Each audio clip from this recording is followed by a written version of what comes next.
Hello everybody, welcome back to my channel. If you're new to this channel, this is a platform that I use to express my opinions when it comes to anything video or audio related, or rather if you want to call it tech, that's what I do. My name is Hakim and today we're looking at a matte box.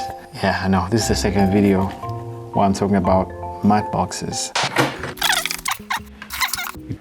See, once in a while I do films because something I really love to do.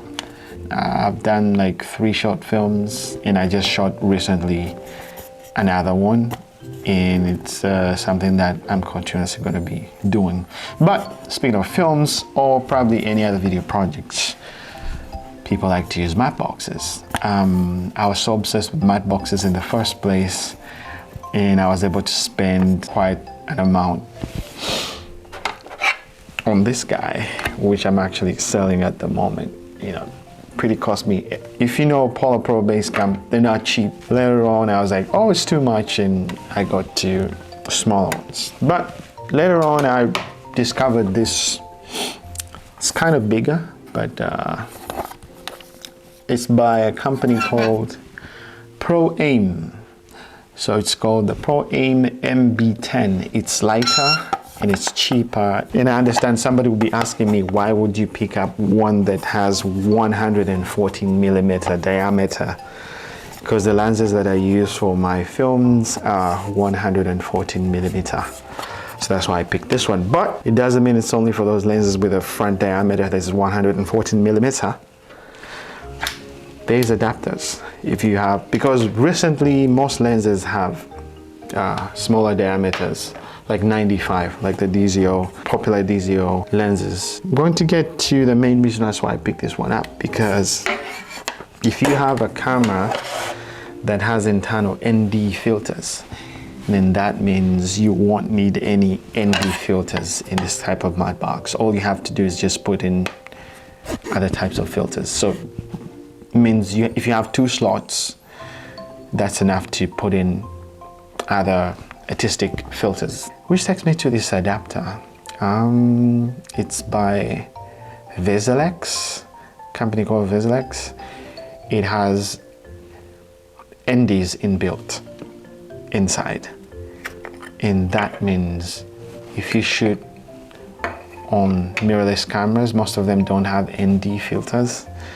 Means you can always use this. They have different mounts from a certain mount to another. This one is from Sony E to EF, because the lenses that I use for my films are EF mount. So this one is E to EF mount. I guess you can see that, right? You can see that. With this matte box, you have the option of putting whatever artistic filters that you want, and then for ND, if you have a mirrorless camera and you don't have a camera that has internal ND filters, then you can have this to compensate for exposure and stuff.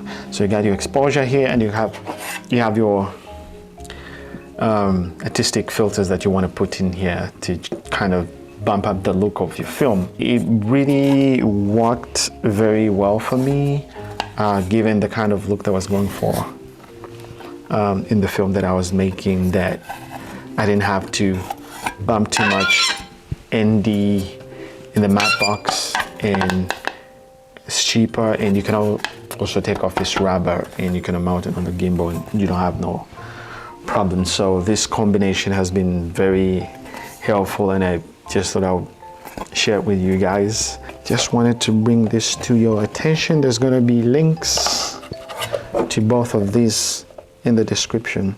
The adapter with the variable ND filter and this matte box. So if you found this video helpful, do consider to subscribe, like the video. When you like the video, it motivates me to do more stuff like this that I think is helpful. I'll see you in the next one.